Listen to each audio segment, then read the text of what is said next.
Hey guys, Ashley Kirkwood. So today I'm going to be sharing with you exactly how I would land a paid speaking engagement or make money speaking in the next 30 days as an expert. So this is not a live you want to miss. Now, here is the deal. Here is the dealio. I'm going to do this live for y'all, but I'm also going to do my workout. Okay. So if you're on Instagram, Instagram is the preferred platform if you are watching this live. Otherwise, YouTube is a great platform to watch this video. I want you to comment on YouTube. Give me a hey, hey, hey on YouTube. On Instagram. If you're watching this on YouTube, give me a hey, hey as well. Big announcement before we dive in, guys. We're really going to be talking about ways to make money speaking as an expert in 30 days, whether that is by getting paid to speak, whether that is by selling from the stage. It doesn't matter. I'm literally going to tell you everything I would do if I needed to make money speaking in the next 30 days. So if y'all are down for that, comment 30 in the comments. And if y'all can hear me and see me okay, comment yes, yes. Okay, comment yes, yes. I can see you. I can hear you, sis, because I'm about to switch over and go to the treadmill. Now, y'all gonna have to bear with me because I'm gonna give y'all a lot of game tonight while we're on this live stream, but I'm also gonna be doing my workout. Okay, I'm seeing the 30s in the comments, so y'all are ready for this. Y'all got this. Y'all can hear me and see me, all the things. Okay, it looks like we're good. So now I'm gonna switch to the treadmill. I've never done this, so we're gonna do this live together, okay? Pray for me. I'm my own tech person tonight. So if you ever can't hear or can't see, let me know. Now, here's the thing. I'm going to give you game for free. I'm going to give you all the strategies that I know on how to get paid to speak in the next 30 days. But my only ask of you is that you comment. You let me know that you can hear me. You let me know that you can see me. Give me a yes. Let's be interactive. Okay, let's go. Let's go. Okay, y'all ready? All right, let's switch it on up. Okay, so now I'm going, that ain't the right one. We're going to go here. Okay. All right, so we are going... We are going to the treadmill. So hopefully y'all can still hear me and see me and all the things. Let's get into it. So first things first, why am I even teaching y'all this? How many of you need to land a paid speaking contract in the next 30 days? You're like, hey, I do. It's me. Okay, let me adjust that camera a little bit.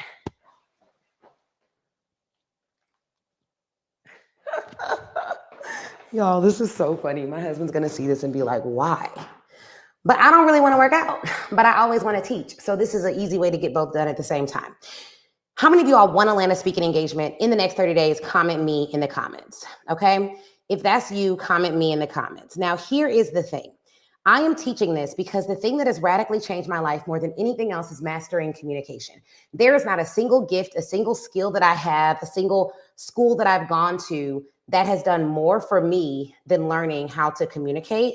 And so I want to make sure that you all know how to communicate well, how to make money from speaking. And it is a skill. It's not a gift. There are some people who are naturally gifted speakers, but every single last one of you watching this can literally learn how to make money from your expertise and your voice. But I have to warn you, this is not for people who are like, I just want to tell my story. Okay. So I want to have a moment with all the tell my story people.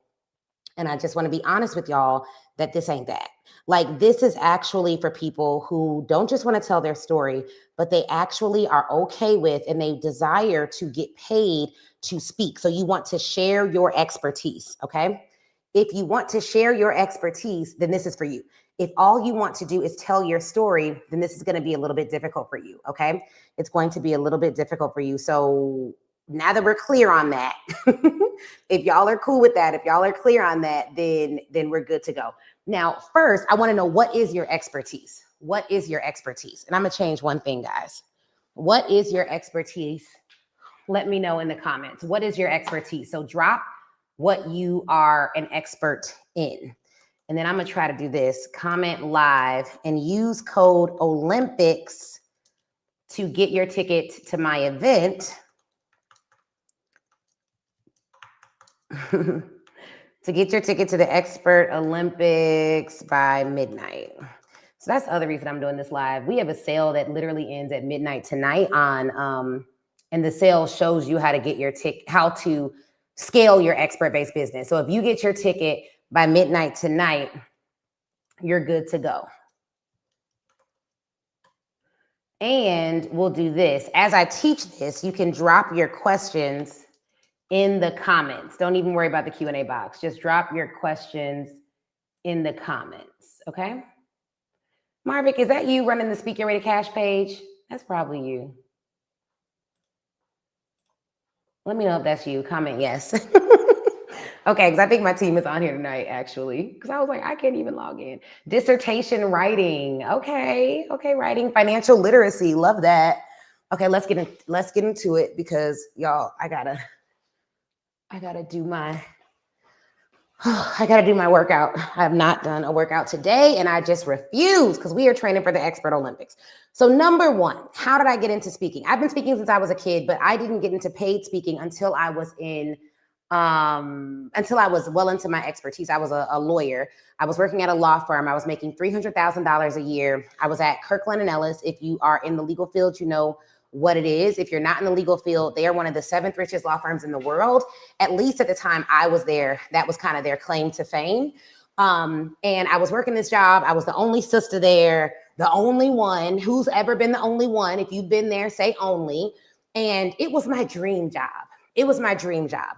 But if you ever had a situation where your dream becomes your nightmare, because while Kirkland was a great firm, I was offered a $100,000 raise to go to another firm, a $100,000 raise to go to another firm. That's a lot of money. Now, that put me at the $300,000 salary.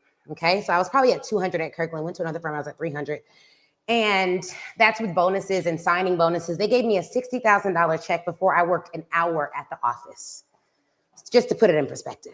My assistant had an assistant. It was a high-powered job. I was on the partnership track, but I was tired of being disrespected, my voice not being heard.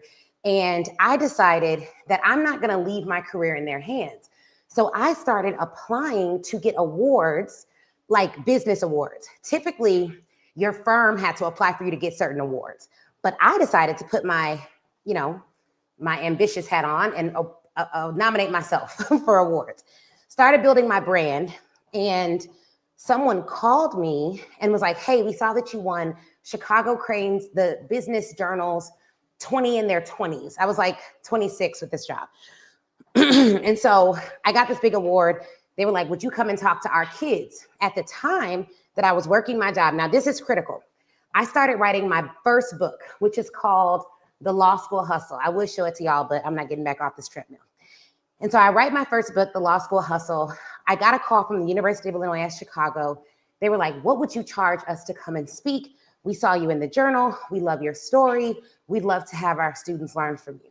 I told them $1,000. Now, prior to that, I had been paid by a church $175 to give a talk. It was $100 for my fee, and I got a $75 tip. And I taught for 4 hours, and my husband came. I did a workshop, and it was a Boys and Girls Club organization operating outside of a church. Now, I told y'all I was making 300 grand. That $175 and that $1,000 check was not going to replace my salary. But I was getting to my wit's end at my job. And I don't know how many of you have ever felt like you were getting to your wit's end at your job. You had something that you liked to do, but it felt too easy, too fun, too light, too carefree for you to make it a full-time job. If that is you, then this video is for you, okay? So, first paid speech, $175. Second paid speech, $1,000. How did I get the first one? Someone knew someone. So the easiest way to get paid to speak is to first start with your network. Now, let me help y'all out, because if any of you are like me, do I have any perfectionists on the line? If you're a perfectionist, drop the letter P in the chat. Like, I'm a perfectionist. Don't even worry about writing the whole thing out because you're going to be worried about spelling it right. That's why I said just drop the letter P.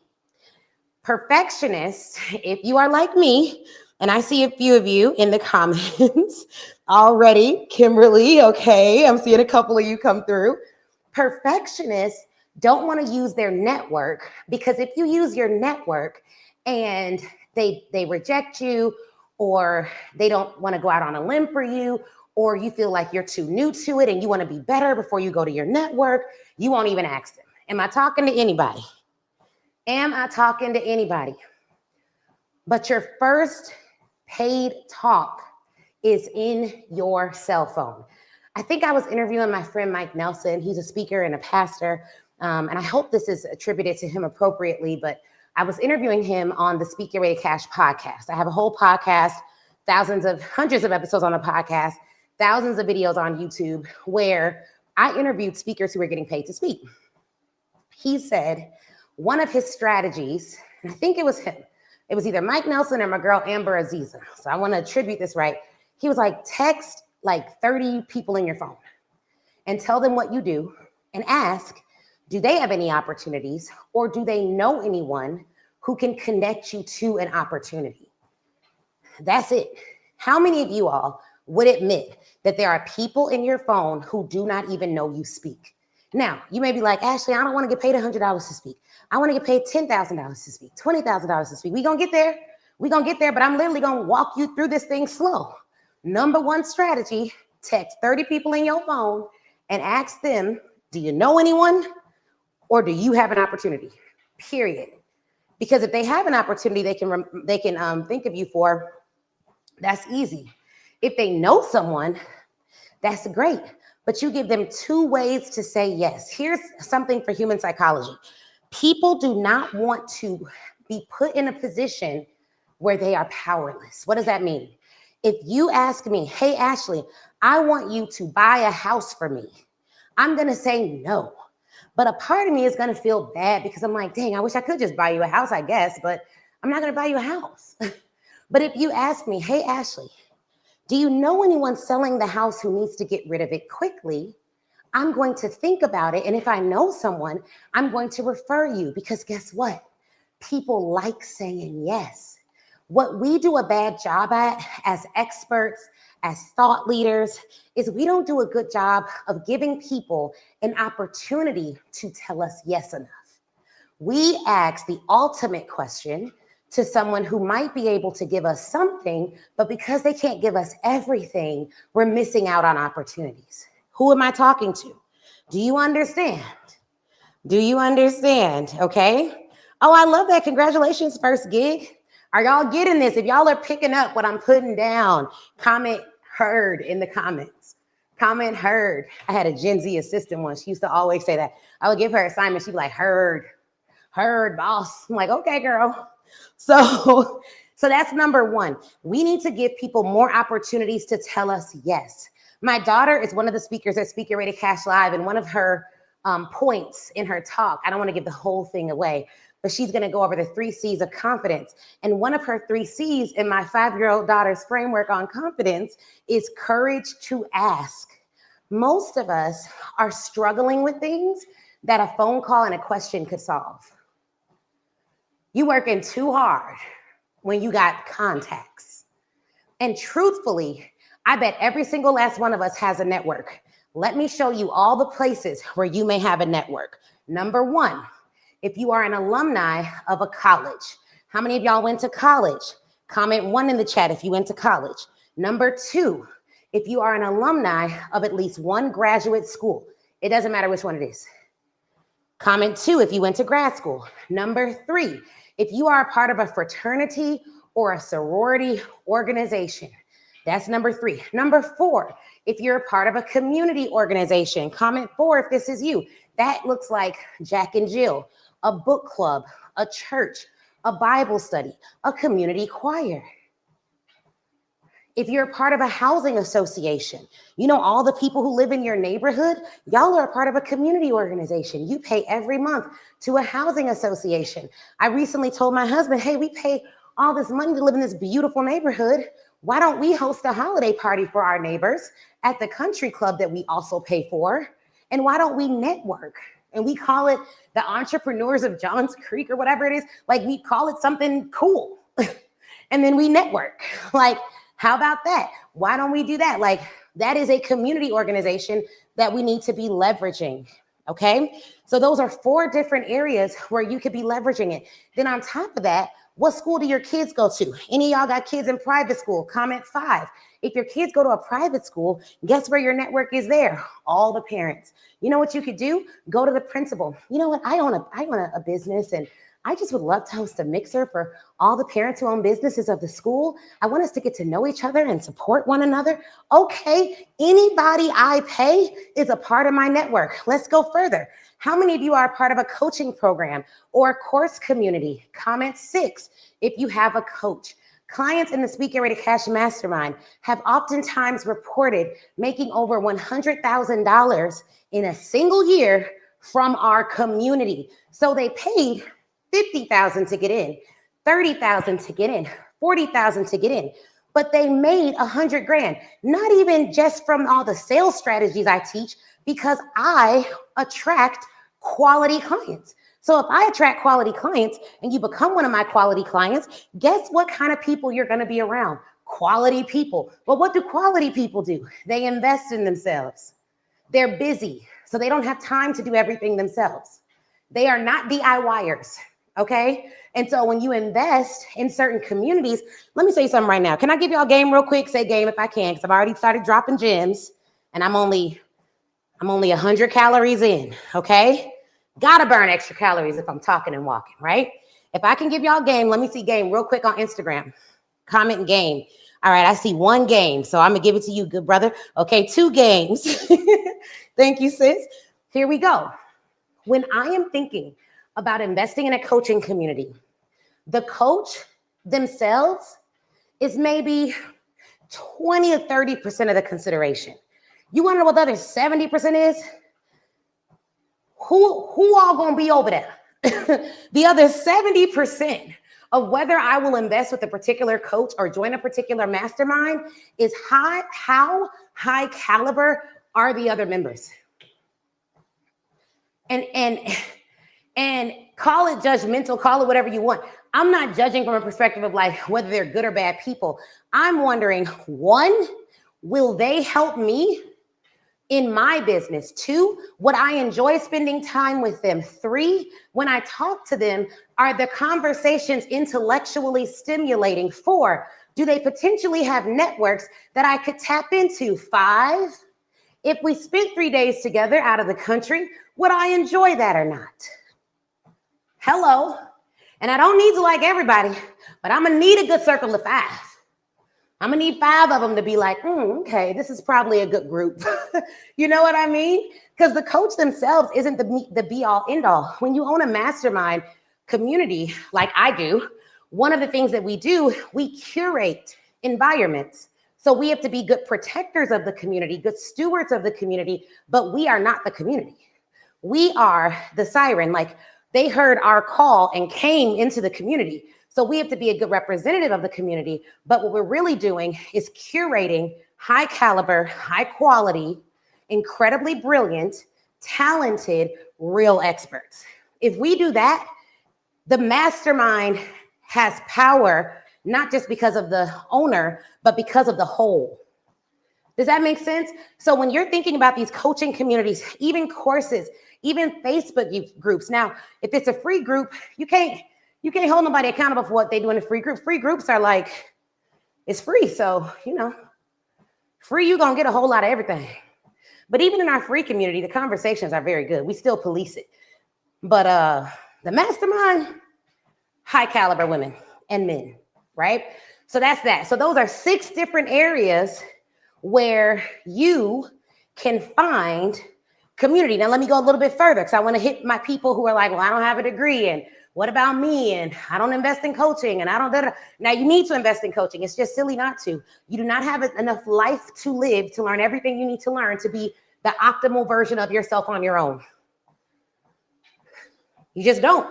Look at the average lifespan. Look at your goals. Look at how much time you have every day, reasonably. You need to invest in coaching. But let's go further. Let's say you don't. Let's say you don't got a degree. You don't got none of that. Did everybody on here go to high school? Drop a 7 in the chat if you went to high school. Following your high school alumni associations.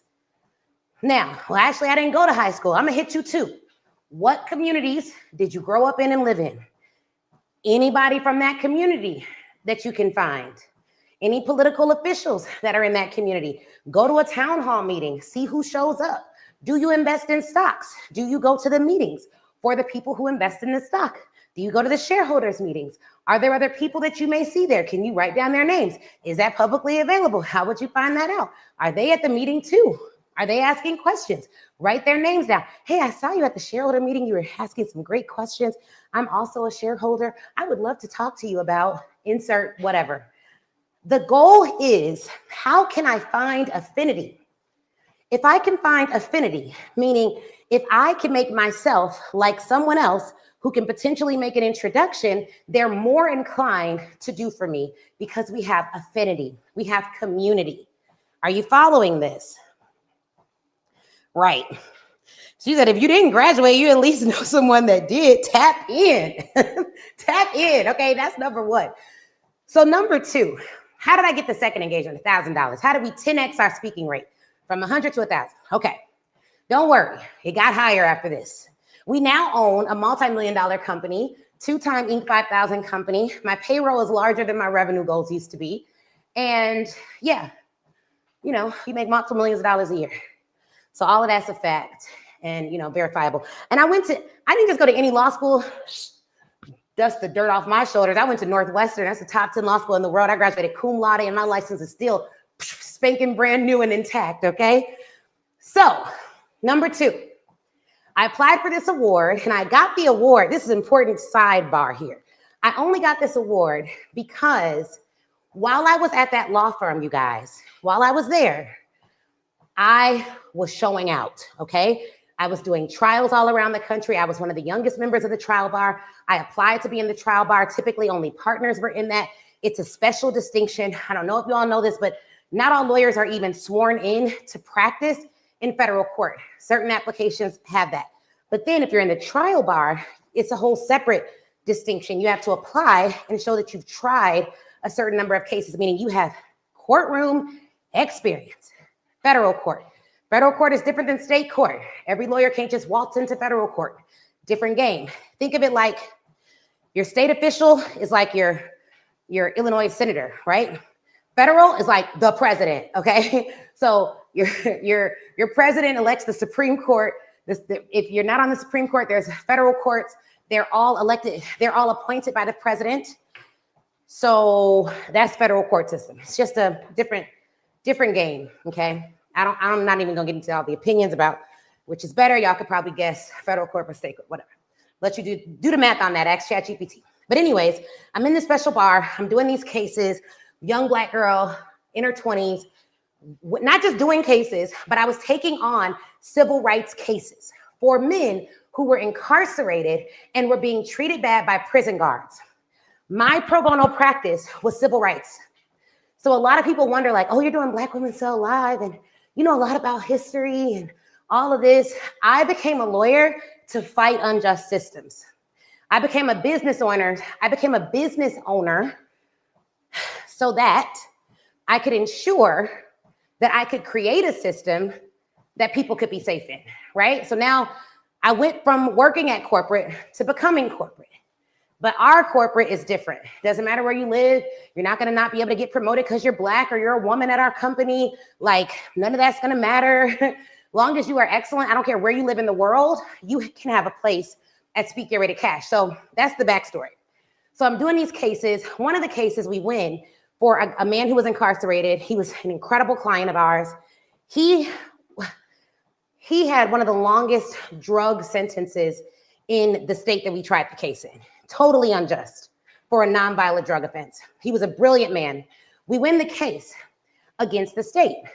That is so rare that it got in the papers because not only did we win the case against the state, we got this brother some money.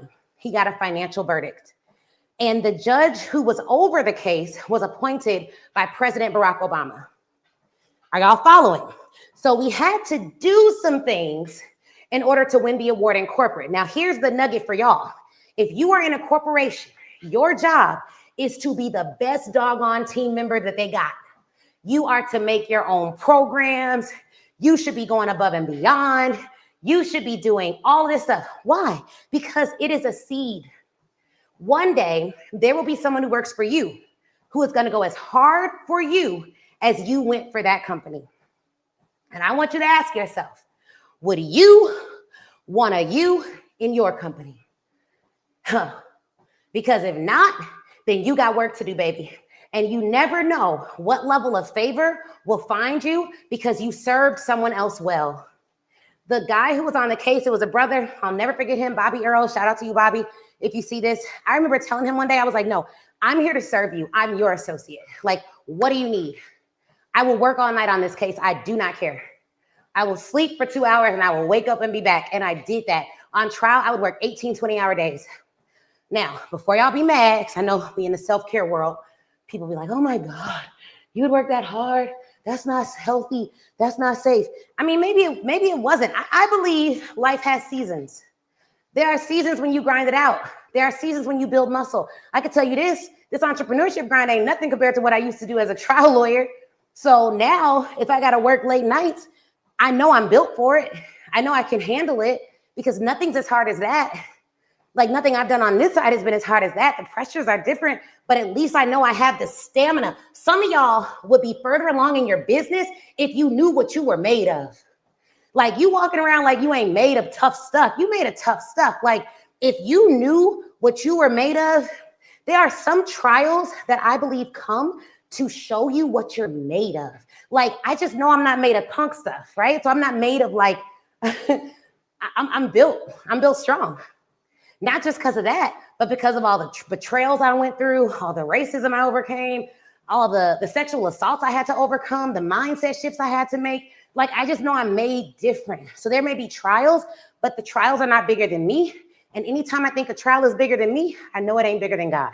So I know what I'm made of. I know who made me, more importantly. And so I'm able to persevere. And in entrepreneurship today, if you want to know how to win, get tougher. I'm not saying in a toxic way. I'm not saying don't take vacations. I'm not saying don't do, but I'm saying get mentally tougher. Learn how to think about problems in a way that makes you a solutionist and never a victim. Learn how to think about your past in a way that fuels your future and drives you forward instead of shackles you to someplace you don't want to be. Find a win in everything. I'm so glad my boss was racist and ignorant, because if it weren't for her, I would have gotten so comfortable. I would have made partner. The lowest paid partner at my first firm makes $1.2 million a year. Equity partner. That's the lowest paid. I would have been making millions of dollars, probably been unhappy. I never wanted to be a mom when I worked as a lawyer because it just looked horrible the way they were doing it. I was like, ooh, Jesus, your kids is mad. You're missing all the events. Your husband's angry. Like, I just didn't want to be what I saw. So thank God she was ignorant and racist and evil. In my opinion, she may have been a great woman, but that's how I received it at the time. So hope she doesn't see that. Shout out to you. You know who you are. But like literally, thank God for that, because it pushed me into such a discomfort that my pride forced me out of one environment that I thought was my forever into an environment that literally is my purpose. Had I been comfortable there, I would have never changed. And sometimes, at least for me, it takes a certain level of discomfort in order for me to change. You know what I'm saying? I'm building my business right now, hanging into 3 a.m. in the morning. Come on now. Will there be a replay of this? I'll leave it up. Okay. So here we go. The second thing that I got, the second position that I got, the $1,000 engagement, it came from leveraging press. Now, I think all of you should get famous in your field. I want you to be what I'm calling field famous. What do I mean? We are in an era of thought leadership, but we're also in a celebrity era. People are enjoying hearing celebrities talk. But because of the internet, celebrity is not limited to actors and athletes anymore. You can be field famous. What do I mean by that? You can, in your field, be everywhere, show up everywhere, be known by the people you need to be known by, dominate your field. Well, what's my field? That's the question. Choose a lane. Dominate in your lane, choose a niche. And then when you dominate that niche so well, the market itself will expand you. Meaning when you do so well, let's say you decide, I'm going to speak in corporate on wellness. Specifically, I'm going to speak in corporate on physical health. Okay. And how it affects brain neurology or whatever. Okay, cool. So let's say that's what you do. Do it so well that you're field famous. If someone searched neuroscientist or neuroscience or neurology or mental health in corporate, they see your name, they see your picture, they see your face. Every article that you're writing is about it. All of your videos are about it. You're at every conference that talks about it. And if they don't pay you to speak, you pay to sponsor. You're literally field famous. Like, you make yourself field famous. You can pitch for press. Here's my rule. So write this down. 80% of your time should be spent pitching for paid engagements and paid clients.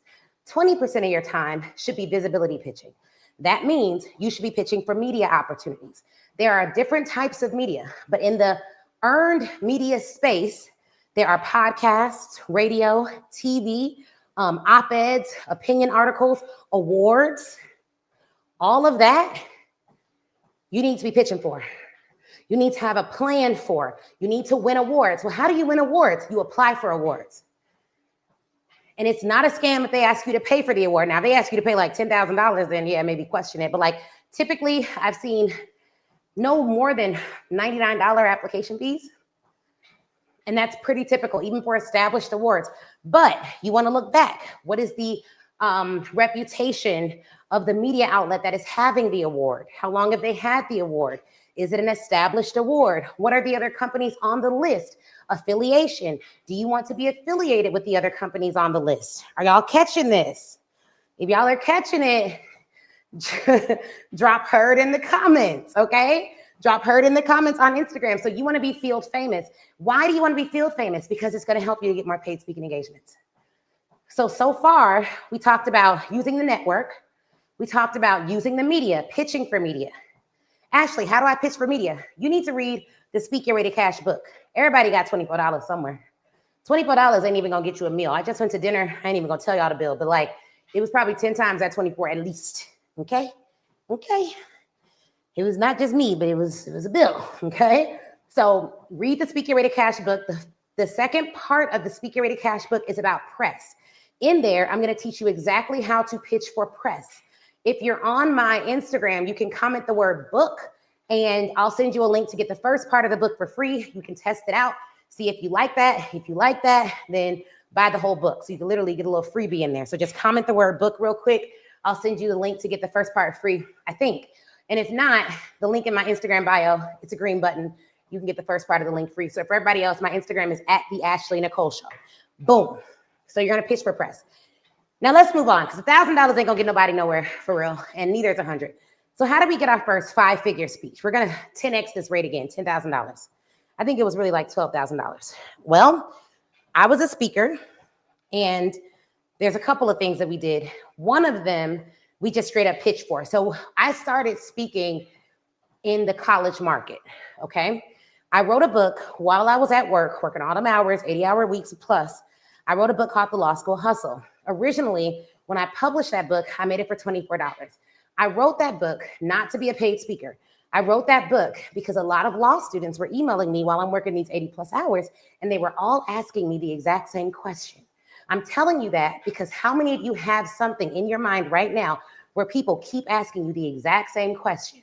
And you want to help people, but you are also busy. And that is not the thing that you're about to get paid to do. So you need to put it in a book, sell them the book. That was my only initiative. It was like, I care about law students. They were all asking me, how did you go from almost failing out of undergrad at the University of Illinois to graduating top of your class from Northwestern and working at your dream firm, making over $200,000 a year when you first got out of law school? How did you do that? And I had a system, a study system, because I'd always struggled with school. I struggled with school in high school. I didn't get really good grades. I was like a C student. I struggled with school in college. I didn't have really good grades. I was always like a C, sometimes lower student. I even like failed some classes in a junior college called Parkland that I was taking. And it was just because I wasn't focused on it, you know. But I was always smart. I just was like, what is the point of me doing this? But for law school, the way that you get a job at a top firm, like it's called Big Law, one of the top firms in the world. Only 14% of all lawyers ever work at these types of firms. They're in a category of their own. They are the firms that major corporations call when stuff hits the fan. Like, have y'all seen that movie Deepwater Horizon? I think it was. Remember the BP oil spill, the ignition switch cases? Those were the kind of high profile cases that my previous firm publicly is known to represent. Okay, so that's not nothing private. Most lawyers don't get those jobs. So if 14% do, that leaves like more than 70% never will, right? So they were asking, how did you do this? Over 80% never will. And they were like, how did you study? And I didn't, because I almost failed out of undergrad, I didn't get into Northwestern straight out. I had to transfer from a low-ranked law school into Northwestern. The first time I applied to law school, y'all, hear me on this. I did not get in anywhere, nowhere. No school was like, yeah, sure, you could join us. Yeah, come over here, Ashley. No, I didn't get in anywhere. So I had to apply again. And I want to tell you all that because a lot of people see me and they're like, oh, that makes sense. You know, she was a lawyer. She has this top school and she had all this. No.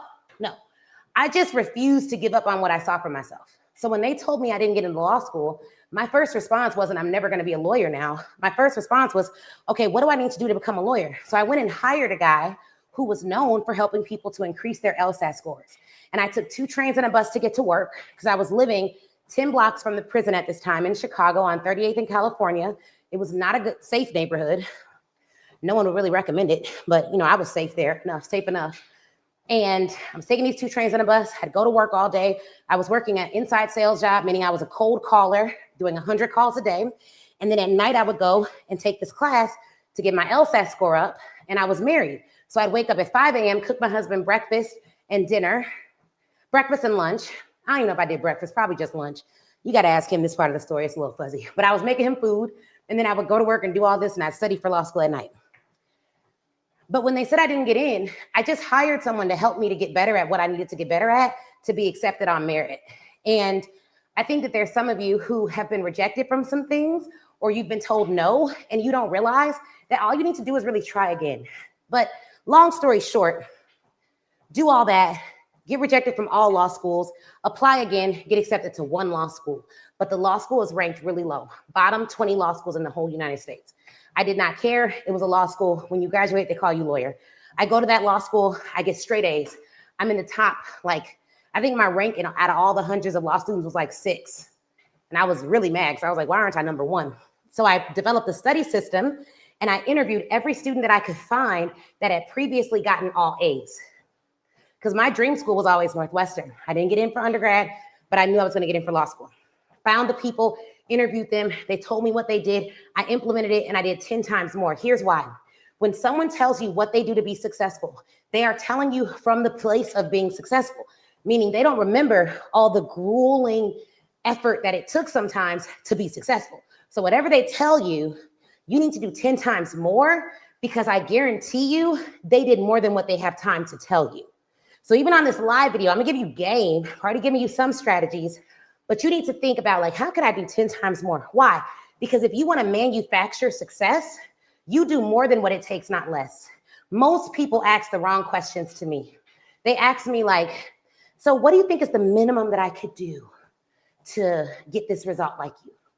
And I'm just like, I don't know, because I've never been the type to think in minimums, if that makes sense. So like, I never approach a problem from how little can I do? Now, every now and then, because in the beginning, it's really just, it's like you got to develop the muscle. You understand what I'm saying? At a point in your business though, once you're past that first million, second million, third million, now you're like, okay, now I got to optimize and make sure I'm not working too hard. It doesn't mean hard work isn't happening. It means that now I have other people at the company who can shoulder the load. So I'm still working hard, but my hard looks different. So now a question I may ask is, what is the easiest way to get this done? But not from a perspective of I don't want to do work, from a perspective of I want to optimize work. But in the beginning, I just didn't think of minimums at all. So I don't know.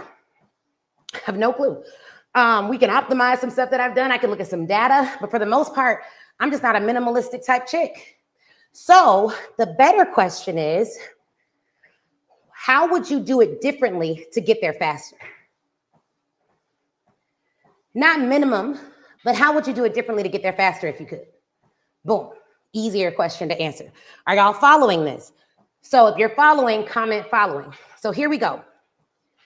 I got this book because people want to know what's my study system and how did you transfer from a low-ranked law school to one of the top law schools in the country. I was coaching all these law students on it, end up writing the book called The Law School Hustle, how to get the grade, get the job, get the check. It sounds a little bit like Speak Your Way to Cash. I had no clue what coaching was at the time. I write this book And I'm selling this book onesies, twosies. And I'm like, I ain't making no money from this book. But I hire a law student to be my intern. Because she's my intern, she calls every law school in the country. We get a list of all the law schools in the country. She calls them and says, Ashley at the time, it was Kirkwood. Ashley Kirkwood is going on a speaking tour, and she would love to add your school to the tour. She'll be in your city between this date and this date. Which date can we put your school down for? Now, her fee is $5,000 to come talk, or if you buy 200 books, she'll waive her fee. And we would bulk sell the book at $200 for $20 a book. So you get to do the math on that. And that was when I learned about the world of professional speaking. All right, now here's the game.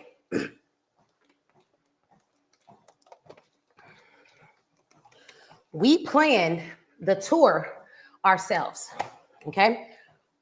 We did not wait for any school to book us on a tour. We were just like, okay, I'm being in Chicago these days, I'm being this city this day, now we're gonna call all these schools. Here is the thing though, once we got one school on to say, yeah, I'll be there, then we said, cool, called every other school, college, law school, it didn't matter, in that area and said, hey, this school is bringing Ashley to Tennessee. You're in Tennessee. Because she'll already be there, she'll waive her fee. Would you like us to add you to the tour? You have to let us know by this date, because after that date, she's going to be going to another city. So we lock her calendar for that state. Here's what, at our event, Speak Your Way to Cash Live, y'all need to comment live and come to my event. If y'all think this is good, let me coach you for 3 days and change your life. It'll be real good, real quick, easy breezy. And you'll meet all them high caliber clients that we attract. Here's the thing. We're doing a session at the live event called Language Lab. Why is that? As a lawyer, I read contracts and I would print them out and I would get a highlighter, follow me on this, and I would go through the contract word for word. Because when you are interpreting a contract, there's something called contractual interpretation. And what most courts say is the first thing that a judge will look at is the four corners of a document, meaning they're going to look at all the words in the document. And when they're trying to interpret a contract, or when they're trying to interpret a statutory interpretation, they're looking at every single word, looking up the ordinary meaning, and they're making a determination. What we don't realize is the power of words. Now, lawyers, we know the power of words, because when we see a word, we know that it can have multiple meanings. We know that that word could literally mean one thing to one person, another thing to another person, and that it can literally change the game. But most people don't know that. The Language Lab is going to show you the power of words for sales purposes. What you don't realize is your sales can turn on one or more words. Do y'all see what I'm saying? Do y'all see what I'm saying? I don't want this phone to die. Okay. Now, when I say it can turn on one or more words, here's what I mean. Here's what I mean. If you ask someone, hey, I need you to buy this thing from me. Why is this? Y'all, they done gave me an extension cord and made it not extend. Hey, I want you to buy this course. That is not really a persuasive way to ask somebody to buy something. Hey, I want you to buy this course. No. But if you call it a program, just that one switch from course to program, which one sounds more expensive, the course or the program? Y'all let me know. Would you rather have a course or would you rather have a program? Okay, we're in Georgia. Would you rather have a course or would you have a program?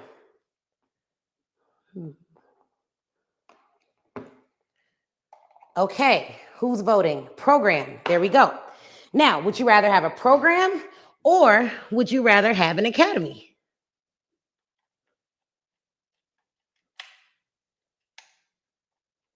Trying to see if I can get this thing to work.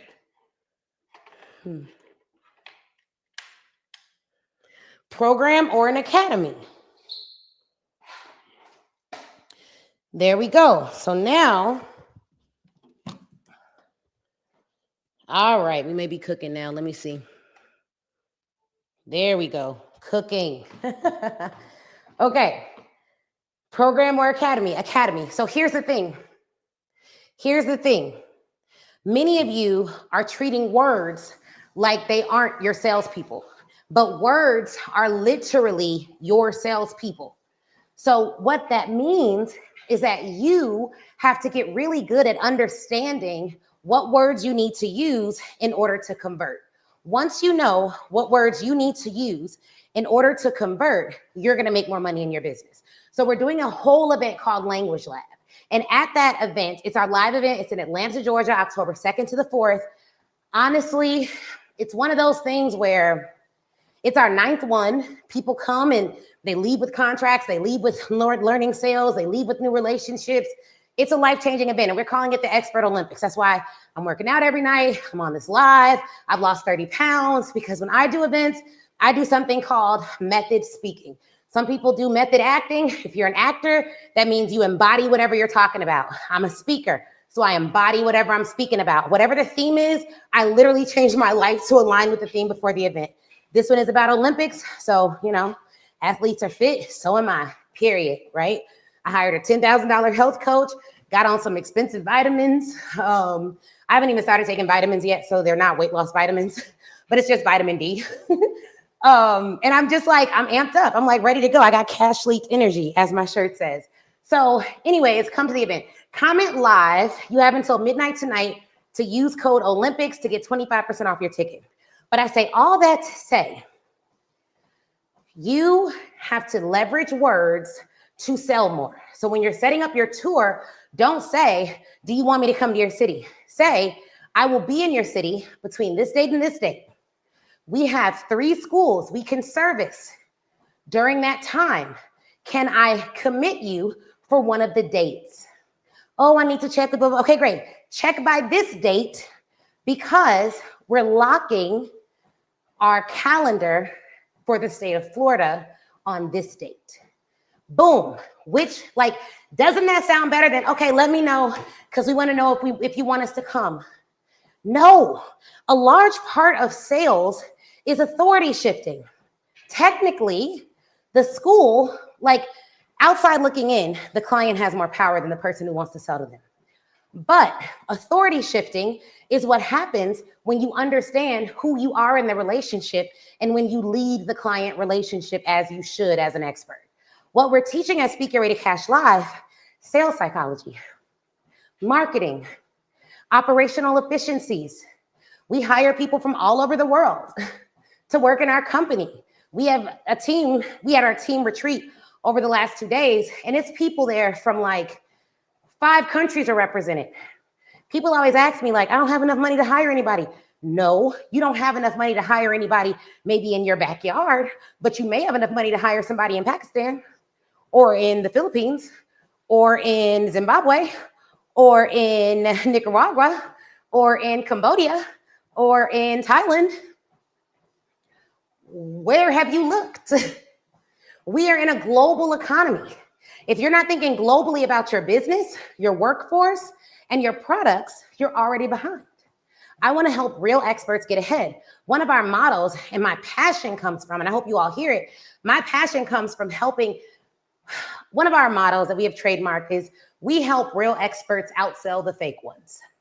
Because unfortunately, sometimes the fake ones are louder than the real ones. So I want to help you to take back market share from people who should have never taken it from you in the first place. Does that make sense? That's our goal here. Is that okay? If that's okay with y'all, say that's okay. Literally, that's what we're here to do. Okay, so that's the second strategy. So that got us our tour. Now we're making 5 to 7K per talk, and we're bulk selling our book, which is why a book is powerful. But a book optimized for sales is even more powerful. I'm on the process of writing my 3rd book. Law School Hustle was my 1st book. Speak Your Way to Cash is my 2nd book. My 3rd book coming out is Millions from the Stage. It is a masterpiece. It is a masterpiece. It's on how to host your own event and make more money speaking than a U.S. president makes in a single talk. Fire book. Next, we talked about the tour. But then something happens. The pandemic happens, 2020. So I started doing college speaking. We ended up getting a college contract for about $25,000 to do 2 talks, one of which was done virtually. We always turned 1 talk into 3 more. So our rule of thumb is if I go and speak somewhere, I want that 1 talk to turn into 3 more additional talks, okay? And because I want that, and because that's my goal, every time you talk, show up and perform. That's gonna be great. Now, with colleges, the way we were getting these colleges, cold calling, cold emailing. But here's the thing about cold. You can warm them up first. How do you warm them up? With the affinities that we talked about earlier. So instead of you reaching out to all colleges blind, you wanna combine the affinity strategy with cold outreach. So now I'm not looking for all student activities directors. That's the actual job title of the person I sold to when I was selling to colleges. I'm not looking for all activities directors. I'm looking for activities directors that went to the University of Illinois. Activities directors with Northwestern anywhere on their LinkedIn profile. And so now I'm saying, hey, Don, I see that we both went to Northwestern at some point, maybe for different things, but I'd love to chat with you about what we're doing now to help students to achieve blank. Let me know if you have a couple minutes next Thursday. I know you've been getting some crazy weather out there, so no worries if we got to push it back to next week, but love talking to a fellow Wildcat. That doesn't sound like a cold pitch. Most people fail at cold outreach because they keep it cold. It's your job to warm it up. You ain't got to know them to warm it up. You just have to find an affinity with them. It could be anything. Just make it real. How do you make it real? You research. So you don't pray and spray. Like, you're not just pitching and praying. You're pitching. Maybe you should probably pitch and pray, but you don't want to spray aimlessly, like just pitch everybody. You want to have a strategy for it. Are y'all catching this? So that's number 2. So then we started getting higher price talks. And do you want to know how our rate went from 5,000 to 15,000? I'm going to tell you, it's magic that we did. Really tough stuff. Here's what we did. When someone asked me my rate the next time, instead of saying 5,000, I said 15. Next time after that, instead of saying 15,000, I said 25,000. Let me tell you a secret about college speaking, corporate speaking, speaking for school districts. It doesn't matter what kind you're doing. People, whatever price you give them is the start of a negotiation. What is a negotiation? A bargain for exchange, okay? When you're negotiating, you are bargaining. That means you're going back and forth. Typically, when you are selling a product or service via a sales call, it's because there's gonna be some level of customization. If they don't have your full rate, sure, you can walk away. Or, which I recommend more, especially if you can't afford to walk away from $5,000, $10,000, or $15,000, is you take something out of the package and lower the price. But you never, and hear me on this, you never lower the price without changing the offer. Do you hear me? So if you tell them, hey, it's gonna be $25,000 for me to come out and speak, you're gonna say that price includes instructional design of 1 talk. I'm gonna customize it to your students. I'm gonna talk to one member of the audience to really be able to customize the talk. It also includes a digital companion guide. I'm gonna email it to everyone before. After the event, we're gonna do a wrap-up call to make sure that the students are appropriately implementing what we taught. And then we're gonna do a pre-event call where I do a survey for all the students that are there on the topic so I can tailor my framework to their actual needs. That's $25,000 for that package. Oh, and then we throw in, and if you sign by Friday, I'll throw in our marketing package, which is where I do a customized video for the school's website announcing that I'm coming, and I have my design team create all of the promotional assets for the talk using your school's logo. Boom. I could throw that in for you. They're like, oh, all we got is 10,000. I'm like, okay, well, our 10,000 package doesn't include the marketing, doesn't include the customized survey. We can still do the post-event talk, and I could do 1 pre-event call, but I won't be able to talk to a member of the audience beforehand. That should be able to get it down. And by the way, that talk would have to be done virtually. It wouldn't include my travel fee unless you want to add $5K. But would $10K be more reasonable for you to get started?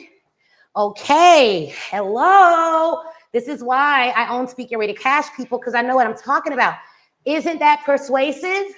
What you need to learn, baby, is persuasive speaking. When you talk, you ain't persuading. That's why they're not persuaded, because you're not saying anything that persuades them. How do you persuade? tone, tenor, language, authority, right? Tone, language, authority, persuasion. You got to watch your tone. People can sense fear energetically. They can sense confidence energetically. People feel authority without you saying anything. That's why some people have presence. When they walk in a room, you look at them. You don't know why, but they have presence. They walk like someone should look at them. And so you look at them. All of that happens without them saying anything. You are always communicating. There's a study that says like more than half of all communication is nonverbal. And that's even true if you're on a Zoom call or if you're on a phone call. So we need to teach you the verbal and nonverbal communication indicators so that you can be more persuasive. If you're following, say you're following. Is this good or is this too much information this late? Let me know. Someone's like, how did I get here? Hello, we in the zone now, baby. All right. So now we got persuasive communication on lock. We've talked about doing a tour. You know you need to pitch. How do we get to corporate speaking? So now we're going to go in a different lane. Well, this is going to be a different method than I typically teach. Corporate speaking really happened for us when we started speaking more. Many of you all say, I want to be a speaker. I want to be a speaker. I want to be a speaker. But I go to your page. You're never talking. There's no video of you talking. You ain't doing no live video. You ain't doing no reels. You ain't doing no stories. You ain't talking at all. You just got black graphics. How would they know? Like, nobody's going to know. How would they know? Nobody's going to know. Like, nobody's going to know you're a speaker because we don't ever see you speaking. They need to see you speaking because here's the deal.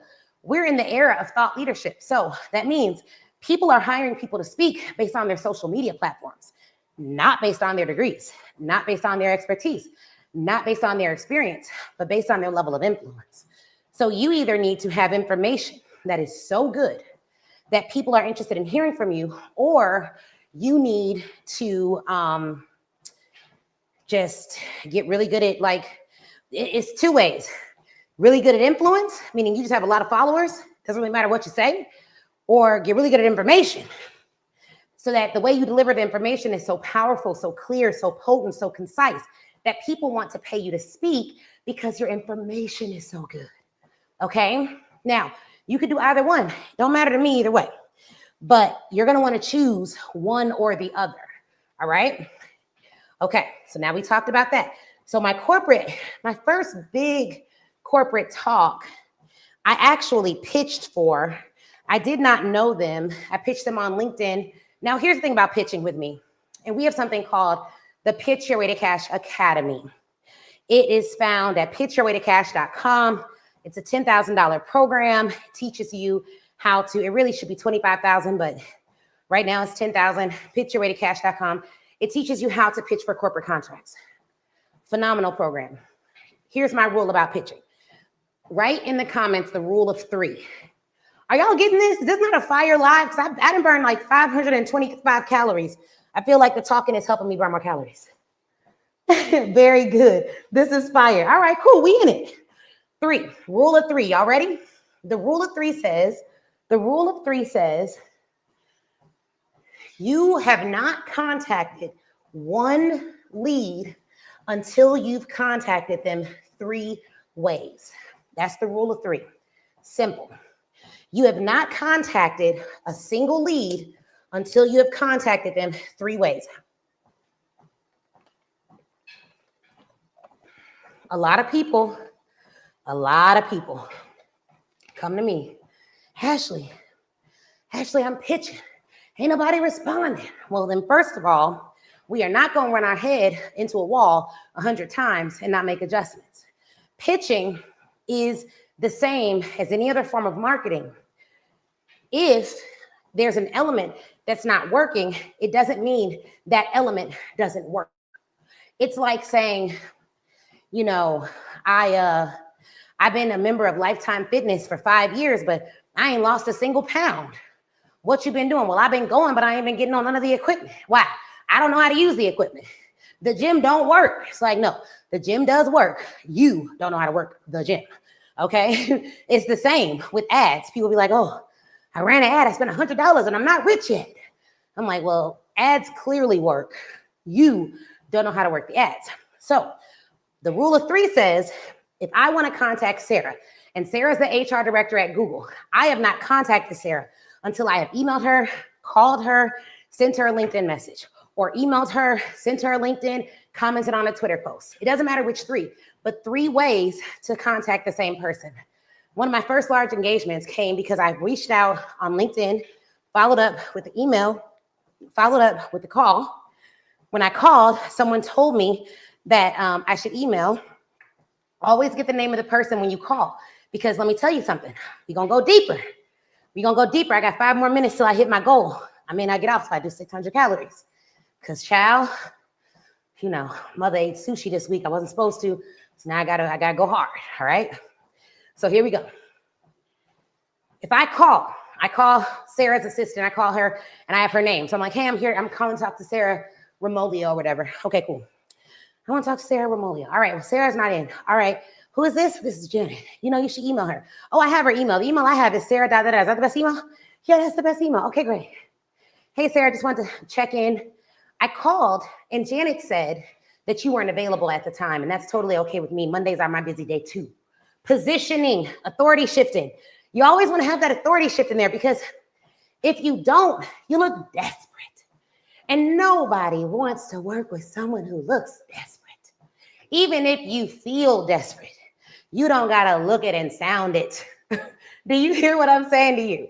So you don't want to get on, a call and it's just, woe is me. It ain't going to work out. Oh, Sarah, you a big Google exec. I'm a lonely contractor. No, sit in your seat of authority, because you're not reaching out to get money from her. You're reaching out to help her solve a problem you've identified. And if you had an extra tire in your car and you were driving on the street and you see someone and they're on the side of the road, they don't know why their car is stopped, but you see their tire has flat in it. You knew how to change a tire. You had an extra tire. You would stop and help them. You'd be like, hey, let me give you this tire. I'm like, no, I don't need anything. You'd be like, no, your tire's flat. You try to say it a different way. You try to pull over. You do everything it took. That is how you need to approach sales. Hey, I'm trying to help you. And if you don't want my help, that doesn't make me bad. That makes you lost. Like, I'm trying to keep you from being lost. I'm literally selling you something you need. Hello? Like, that's sales. That's all sales is. Hey, I identified a problem. Oh, I don't want that. I'm going to try to find another way to show you how I can help you with that problem, because I care, not because I'm needy. I have the solution. You need it, right? That's the authority shift. Like, it has to be genuine. You have to genuinely want to, help people. You have to genuinely think your solution works. You have to have proof that the solution works. You need to have data to back it up. That's where past performance comes in. Past performance just means I've done this in the past for myself and others, or both. Or if you don't have that yet, the data suggests that what I have works. I've tested it. I've done a pilot program. I've seen it in my own life. I implemented this framework when I was working as an executive. So the rule of three is what keeps a lot of people stuck, because they'll reach out one way, and if someone doesn't respond, they're done. And here's why they're done: because they don't believe it'll work. If you don't believe it'll work, it will not work, because our minds are set up to protect us from disappointment. Simple psychology says, oh God, what is the name of the rule? There's actually a law for this. Self-fulfilling prophecy. There's science behind it. So if you believe something won't work, you will only work at it 20 to 30%, because you don't believe it'll work. So as soon as you think this won't work for me, it won't work out, you will start subtly, quietly, silently, sneakily self-sabotaging so that you can prove yourself right, even if it is at your detriment.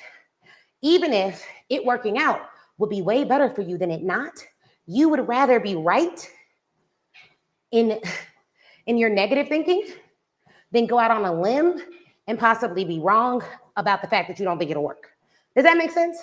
I wish I could explain that better, but it's hard on this treadmill at 8.5 incline, okay? Woo, we hit 600 calories. By the way, I'm gonna be showing y'all my before and after pictures at the Expert Olympics because I'm working, okay? This probably burnt off my dinner. I only had like broccoli, anyways, and some salad, but I do love anchovies. Anyways, that's that. So self-sabotage is real, okay? Self-sabotage is real. So if I had wanted to get a paid speaking engagement in the next 30 days, here's what I would do. 1, reach out to people on my phone. 2, I would set up a tour. I would start booking the tour. I would have them pay a deposit. I would say they have to pay this deposit to lock in their spot. They can pay the remainder after the deposit is paid. Now, here's the thing. Most schools, if they are state schools, like to pay you when you get on site. They don't like paying deposits. So if you want deposits in advance, private schools, private companies also can pay you large deposits up front, and or they can also pay you the whole thing up front. When it comes to payment terms, it's a contract term, meaning you can negotiate it, okay? Now, let's talk about 6-figure contracts real quick. We talked about 5. 6-figure contracts are very simple. You should have something recurring. It could be licensing, which simply means you're renting out your intellectual property to a school, to a college, to a corporation. It could be consulting, meaning after you teach your framework to a whole group, you decide, let me start doing my cool down, child. You decide that you don't need to come back and do trainings every month, but you want to be on standby for them to contact you as they implement the system that you taught them. So all of those things are things that can absolutely happen. Those can be recurring packages. We are going to do a 7-figure sales plan at Speaker Ready Cash Live. We are also going to do offer makeovers on day 1. So offers and mindset is day 1, and it's really champions mindset. Now, I can't have an event called the Expert Olympics without bringing y'all a 4-time gold medalist, 5-time world champion, something light. So I got my girl Sonya Richards-Ross coming. We're going to be doing a live video soon to announce her coming formally, but she is an Olympian. She had the record for being the fastest woman in the world for a long time. She literally broke records and she made history. We're going to talk about all of that, but importantly, I want to hear about how she trained when it was hard, how she trained through being injured, because that's the same thing that you have to do as an entrepreneur. Sometimes you got to do this thing hurt. I know people don't like talking about that, but sometimes you got to do it hurt. Why? Because here's the thing. Hear me out on this. Hear me out. Hear me out. Don't mishear me. Hear me out. I have employees. If me going through grief, being hurt, not having a good week with my husband, being stressed out about mom life, if all of that means that I'm now unstable to run my company, that means they shouldn't work for me, because I'm asking them to trust their family's livelihood to an unstable organization. If you're going to be the CEO, either set up systems so your company can run when you can't run, or you're going to have to get stronger. And here's the thing about weightlifting and building muscle. There's so many similarities to me getting my health right that I can apply to my business. When I weightlift and I'm sore the next day, that doesn't mean I did anything wrong. It literally means I'm building muscle.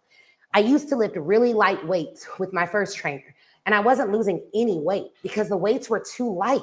But she had me lifting light weights because I was just getting into working out consistently. So after 3 or 6 months with her, I went and got another trainer who instantly let me lift a little bit heavier, but not too heavy. And I was really, really sore. And I was like, oh my gosh, I should probably just go back to lifting the light weights. And he was like, no. I'm going to be your coach. So I'll coach you so that when you lift heavy, you don't lift so heavy that you break, but you're going to have to lift heavier than you've been lifting if you want to build muscle. You have to put stress on the muscle to build it. The goal is you don't just put stress on it, you also learn when you need to recover. So the goal is not to avoid stress or avoid trial. The goal is to make sure that we have an adequate amount of recovery for the stresses that we go through, which means when you're not working, you learn how to think so that your mind isn't stressing you when the situation isn't around you. You understand what I'm saying? So a part of your recovery is learning how to think about the situation in a way that's healthy. So the reason I'm bringing Sonya Richards-Ross to train you, the reason I'm bringing NFL players and former NFL players to train you is because I love Andre Fluellen's story of getting rejected from the NFL several times, over 8 times, and then being on the Detroit Lions, I believe it is. I hope that's right. And playing for like 8 years on that team. I love that story. And now he's built a whole speakers bureau for professional athletes. And he's going to train you at Speak Your Way to Cash Live. And I love bringing people like Pastor Lee, who's our pastor at Eagles Nest. And he is literally incredible. But he had an NFL career for about a year. Then he built a career in insurance. Then he was the road manager for BB and CC Winans. Then everything shifted and he had to start over and build a church. He was called into ministry. But I love his story. And his wife is like one of the top sales reps for Mary Kay. So like, hello, that's fire. But he's on our panel about scaling love and a business at the same time.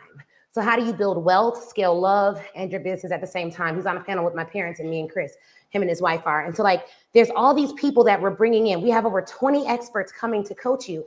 And typically at Speak Your Way to Cash Live, y'all, I'm the only coach. Like, it's like me and a couple of my clients. Like, we typically don't have this many people coming with this level of expertise all at one time to coach you. But I did that very specifically because this is not an event. This is a boot camp. Hear me on this. You're not coming here to get motivated and do nothing.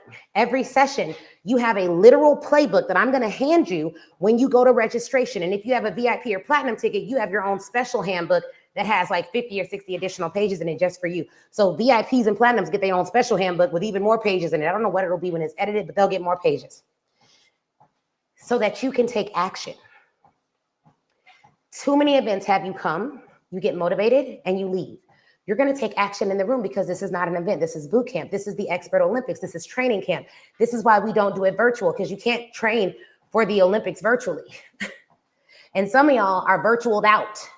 You've been going to stuff virtually and being half in and half out. I'm asking you to give me 3 days that could literally change the next 3 decades and hopefully 3 centuries for you and your family. I believe that if we all put our faith together and we all put our belief together, we can literally change your world in 3 days. Because you can change in 3 days. And there's science to support this. I was studying like how neurons work.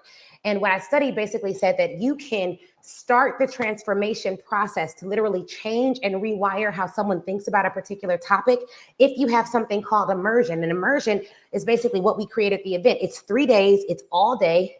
We're going like 9 a.m. to 9 p.m. We have night sessions, we have breaks, don't worry. But it's an intense session, but it's because we're utilizing immersion to shift how you think about yourself and to get you to think bigger. How many of you know you need those 3 days? Comment live in the comments. Comment live in the comments. You've given everything to everyone else. You have goals that you put on the back burner. You said 2025 was going to be your year. Now you're thinking about 2026 because you thought there wasn't enough life in 2025 for it to still be the best year of your life. I literally have a client who, before she worked with us, had not made her first $1 million. Now she's made $1 million in a quarter. As far as I'm counting it, October, November, December, that's a quarter. I don't know why you think your millions can't still be this year. I don't know who told you that your voice wasn't powerful enough to shift generations.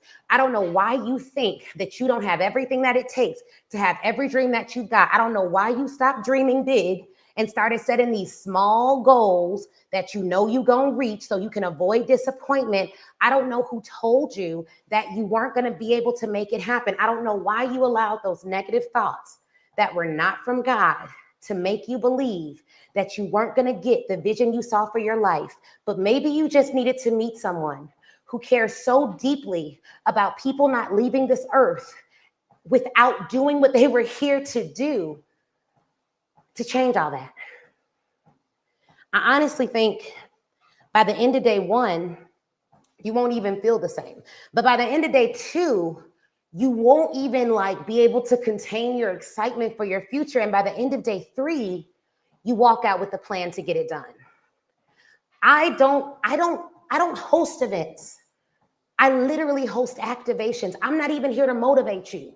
I'm only here to activate you because when motivation goes down, I want to hand gift wrap the tools that you need to keep going so you don't quit like last time, so you don't shrink like before, so you don't play small like before. And let me be clear, because this is sounding very motivational, so I just want to be very clear.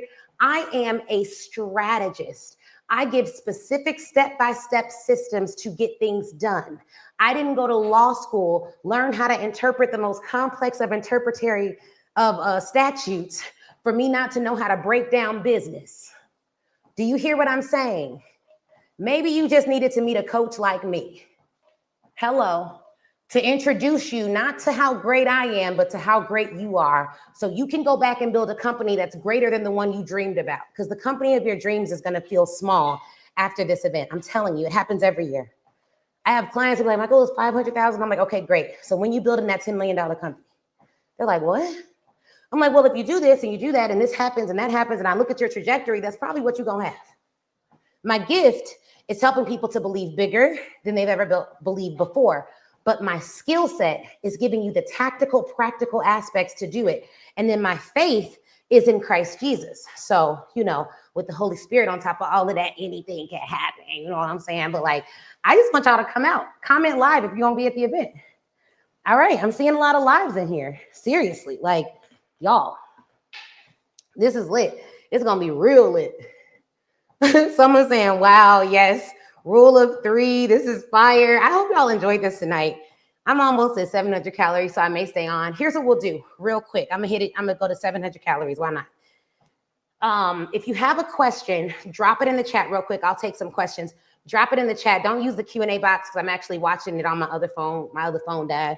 I'm glad we did this because I wasn't even going to be able to go live on on YouTube on my phone because my phone was about to die. But we got it done. We did the tech. Chris is going to be so proud of me. That's my husband, y'all. This is going to be great. Let me see if I could. I can't do that. Yes, good job. Yeah, we did it. And I burned calories and got y'all activated. Hope y'all jumped on the treadmill too, if y'all was here. So if you have a question, go to my Instagram page, drop it in the chat on Instagram. That's the chat that I can see. The other chat is over on my desk, so I can't see it. But this was a great live. Thank you. So drop a question in the chat. What about your very first offer? Ooh, okay. So my first speaking offer was, what was it? Oh, I did a session on how girls can build confidence. So that was my first offer at the church. My second talk was on how you can improve your grades for success. What we did is we built a framework. The framework was called the currency of confidence. It's mindset, beliefs, and actions. And when I build a framework, basically it's a formula. I built a framework for my daughter. My daughter is speaking day 1. She's 5, but she's going over the 3 C's of confidence. It's going to be incredible. How to build confidence at any age. She has a 10, 15-minute talk. It's going to be so good, y'all. I'm going to be crying. But I built a framework. And the framework is the formula for confidence. That was my first framework. And it was called the currency of confidence. The name of it, I got trademarked. So when you have a framework name, you can get that trademark. This is for educational purposes, not legal advice. I'm a lawyer, but I'm not your lawyer. You know what I mean? So when I sold it to schools, I would say, okay, I'm going to teach you the currency of confidence, the mindset, beliefs, and actions for successful students. When I sold it to companies, I said, okay, I'm going to teach you the currency of confidence, the mindset, beliefs, and actions of successful team members or successful professionals or successful interns. My first corporate engagement was teaching interns how to build confidence at work and how to implement good communication frameworks at work. And this worked really well because since I was already speaking at colleges, my entryway into the corporate space was speaking to college interns at these corporations. Does that make sense? So that was really good. That was really good for that. And then after that, we developed frameworks. Now, here's a big piece of the puzzle I didn't tell you guys earlier that I want to make sure I say. When we launched a framework, I would launch a framework with a TEDx talk. I never really was big on speakers' reels, but I was big on TEDx talks. Here's why. Which one would you rather watch? A speaker's reel that's just oh, I'm such a great speaker, or a TEDx talk? Most people wouldn't necessarily watch a speaker's reel, but they were intrigued by a TEDx talk because of affiliation. We're going back to that. Affiliation was with TEDx. What is TEDx affiliation? Big ideas. Now, TED is the main organization. TEDx are individually licensed events that have a TED license, okay? So that worked out really well. So when I was pitching via LinkedIn, I would send them my TEDx talk. My first TEDx talk was on, you guessed it, the currency of confidence. Why? Because I knew I was doing that TEDx talk to use it as a pitching tool. So I wanted to do my TEDx talk on my corporate speaking framework. When I launched my second corporate framework, it was called the Love Method of Communication. So what did I do? I applied to do another TEDx talk. Now, I know how to get TEDx Talks easy. So here's what we'll do. For everyone that buys their ticket to Speak Get Ready Cash Live, I will include a free training on how to get a TEDx Talk. Not a problem. We have a pre-recorded training on how to get that. I'll have the team put that in the portal for everyone who has their ticket. If you already have a ticket, it'll be in the portal. We'll have it in the portal by next week, Wednesday or something. So we'll include that. Now, here's the thing. You need to get your ticket by midnight. We only have 15 tickets left worldwide. We have 500 people from around the world coming to this event. Somebody from the UK just bought a ticket today. You need to be at this event. You know you do. You know you do. I ain't gonna be in my workout gear though. I'm gonna be in my, well, I am getting this custom little workout jogger, who knows? But otherwise, I'm gonna be fly. This event, we're spending over $250,000 to have a transformative event for you. So it's not a little event. It's not in the library. I've done some library events. It's not a tour. I've done some tour stops. It's serious situation. Okay. So get your ticket to that event. So that's how we do that. Okay. 30 minutes before midnight. Yeah. Okay, good. Is Apollo.io good for speaking leads? Yes. Get the paid version. It's good, but it's not going to tell you who has the budget. Okay. It's not going to tell you who has the budget. What it's going to do is it will give you access to their emails. And then you're going to actually need to be the one who is, reaching out, making sure those leads are good, making sure that they're able to do what needs to be done. Marvick, do me a favor. Anyone who comments live, make sure you note their information down. Shout out to Marvick on this live at midnight with me. I really appreciate it. Have a great team. Okay. So let me see. Yeah. Okay, that's all the questions. All right, good. Well, we've gotten a lot done tonight. I burned like 700 calories with y'all, so I appreciate you because I don't really enjoy working out. It's just something I know I need to do. So I do it because I know it's good for me, but it's not something that I necessarily enjoy. But we had a good time. So share this live out. I'll keep it up. Now, if you're on Instagram, my legs hurt. Ooh, child. Okay, so if you're on Instagram, if you are on Instagram and you want to see the replay of this, watch it on my YouTube because we're also simultaneously streaming it to YouTube, so you can watch it on my YouTube. Shout out to all of you guys for making your comments. I should have put the comments on the screen. That's my fault. But shout out to you guys. I love your comments in here. I see you're giving game. What's up? Hey, LaShonda, what's going on, girl? People on LinkedIn late. That's what's up. That's what's up. So we had a time tonight. Okay, we had a time tonight. In the current economy, what themes or topics are university and school districts receptive to and have the budget for? I don't think their topics have anything to do with the economy. I think that their topics have everything to do with relevancy for their population. But for colleges, for instance, one of the big things that they're struggling with is resiliency. Every school, even like my daughter's school, was thinking about like, how can kids be more resilient? They're really worried about the resiliency recession. So not just economic, but there's a recession in resiliency. They don't think kids are resilient enough. So if you can do something around that. Now, for corporations, of course, they're very interested in AI. Very interested in AI. So anything you could do in AI is going to be good. And believe it or not, we have clients who are still landing 5-figure contracts for diversity, equity, and inclusion. Now, they may be calling it something different. We just did a retreat with our mastermind clients that said, we have one of our coaches who's also a coach in our academy. She basically has awarded corporate contracts in her day job. And so one of the things that she has said consistently is that it may not be called diversity, equity, and inclusion. It may be called diversity of thought. It may be called, something else. Like she gave all these different names for how they are actually referring to it, but it's not dead. It's rebranded. And all the companies that still value it are the same companies that still value that. So don't get discouraged by the fact that people are now, giving out budget or reducing budgets for diversity. If a company has a government contract, a federal government contract, which a lot of them do, they have to comply with executive orders or they lose their government contracts. So what most companies are trying to figure out is how do we make all humans feel included without violating any executive order. So what you should do as a consultant, what I would recommend is that you study that executive order and you start putting out free information on how companies can be committed to their entire workforce without violating the president's executive orders. It's not political, it's financial. And a lot of people aren't even racist, they're just capitalists. Sometimes they're both racist and capitalist, but a lot of times it's one or the other. You know what I'm saying? So a lot of times it's not that they're racist, it's that they're capitalists. And so workplace belonging, come on, right? Like, sis, like, you know what you got to do. And honestly, for us as people of color, a lot of us are people of color. A lot of people in my audience are people of color.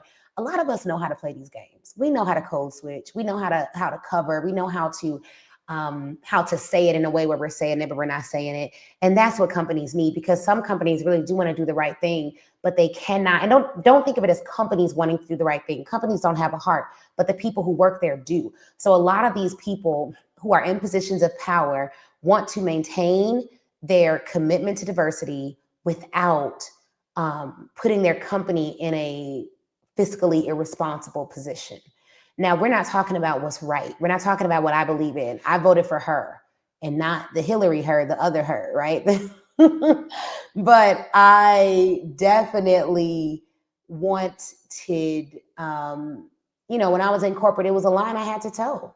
It was bills I had to pay, and it was my family I had to make sure I was protecting. So keep that in mind. Like, if you can really put out some free content on, here's why diversity doesn't have to die while you comply with the executive order. Any content like that, really teaching them how to interpret, how to move, how to navigate, I think that you would really dominate in the corporate space right now.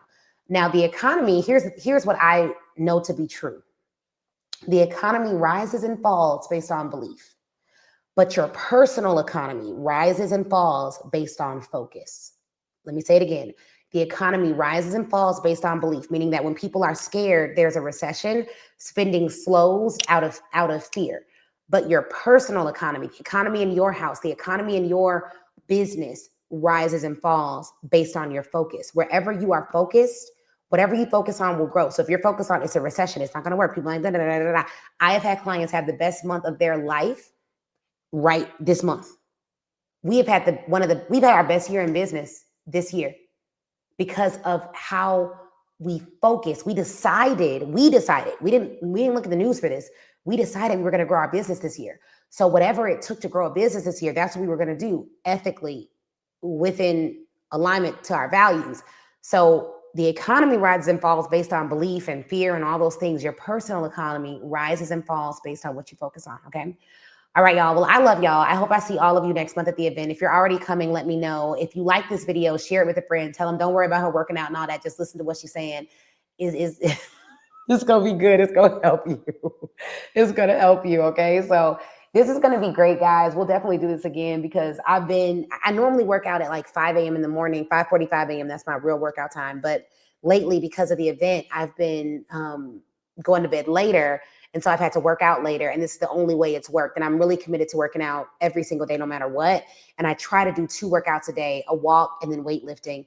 But, because I'm training for the Olympics, you know what I'm saying? I'm training for the Olympics. I'm trying to be down another 15, 20 before the event.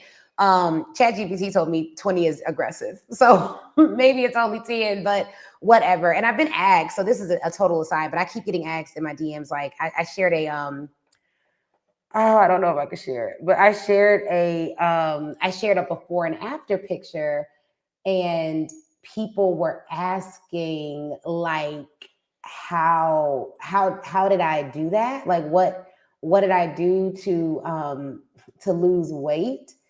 And I was just like, I do have the pictures. Oh my God, I'm gonna show y'all. This is so fun. This is like Ashley After Dark right now. But I'm gonna show y'all these before and after pictures. And people were asking me like, what did you do to lose weight? How did you do this? And I'm like, oh my gosh, am I a fitness girly now? Not really, but I will tell y'all what I did. It wasn't even anything like crazy, for real. It really wasn't. Oh, this is the whole thing. Okay, wait, okay, I'm gonna show y'all. Y'all want to see this? You might as well. You already here. You might as well hang out. Let me see. Present, share screen. Let's see how we can share. Yeah, share screen. Entire screen. Here we go. Okay. Okay, look at this. So this was my before picture. That was like the before, and then that's the after. So this picture, the first picture, the before picture was taken in May. The after picture was taken in like yesterday or a couple days ago. So I've lost like 30 pounds. And what I've been doing is eating right, drinking water, exercising, giving up sugar. But specifically, I worked with Coach Rochelle T. Park. So shout out to her. She has an academy called the Sugar Ain't Sweet Academy. And let me show you another one. And she also basically had me eat raw vegan, like, or raw, just vegetables for 14 days. So I just ate vegetables, no sugar.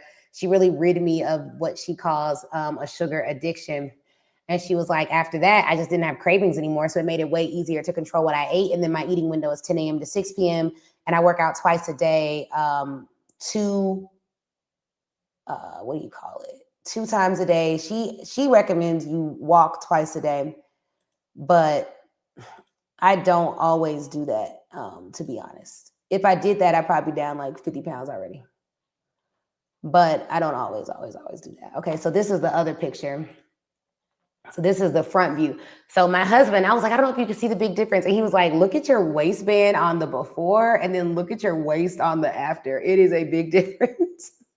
So that's literally what I've been doing. So, just want to tell y'all that. But it's like eating right. So I definitely recommend you check out Coach Rochelle T. Park. She's amazing. She is incredible. She changed my life.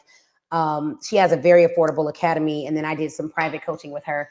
That was it was a real investment. But I needed to make a serious investment in my health because sometimes that little gym membership wasn't making me feel nothing. I needed to put down 5 figures on my health. And then I also go to a weightlifting gym and I'm a part of that program as well, to help me out with weightlifting. So I am walking and weightlifting. I'm weightlifting at least 3 times a week, but I try to weightlift 4 to 5 times a week. And then I walk every day, but I try to walk 2 times a day, but I'm not religious about that. And I don't drink at all. So I gave up alcohol a year ago. So that helps, but I was never that heavy of a drinker. But it's just like changing my mind. Oh, and getting sleep. I wear an Oura ring. I know they're saying they share data.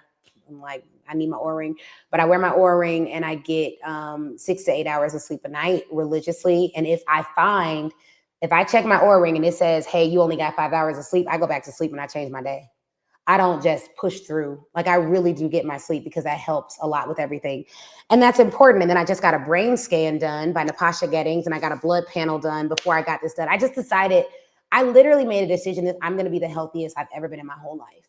And my numbers look good. I don't have any diseases. My brain scan came back really good. She said I don't even have ADHD.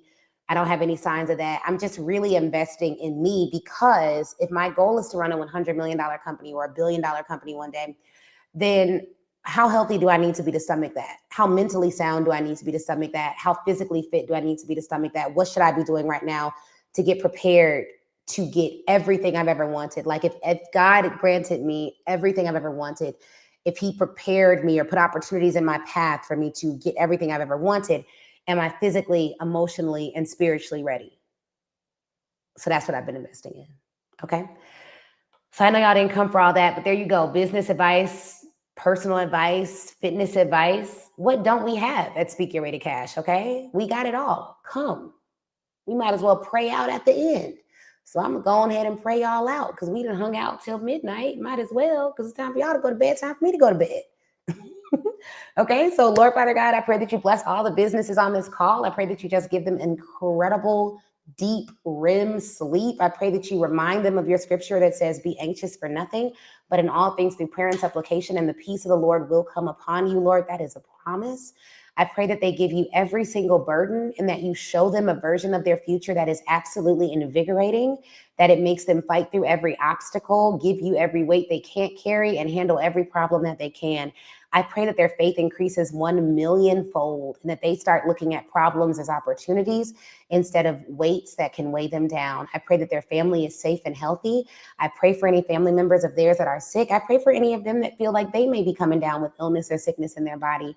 I pray that you give them a natural, holistic way to heal it, and or you put doctors in their path that are good and sound and educate them on what they need to do. Lord, I even pray for the person who feels like they haven't even prayed in a while. They don't even know if they can come back to you. Their prayer life hasn't even been prayer life and lately. I pray that they know that you love them and that you care for them and that you're concerned about them. And that if they just focus on you, you will give them and put the right people in their path to help them to get everything that not only they desire, but they will be able to fulfill the mission that you have for them on this earth. Lord, in your son's Jesus' name, we pray for those who are hurting. We pray for families that have been stricken with violence this week. We pray for the victims of the school shootings, God. We pray that you would just give this world more peace. We pray even for our leaders that they would get sane and wise counsel and just have a heart for people who don't have it. You know what I mean? Like just help them to be better in every single way. Heal our nation and our land. In Jesus' mighty name we pray and give your name all the praise. Amen. All right, y'all. Have a good night. I love y'all. I will see y'all next month at the live event. It's going up. Oh, and we do end it with the gospel concert. Just FYI. Psalmist Rain will be in the building. So we really do have it all at the event. So I hope to see y'all there. Bye.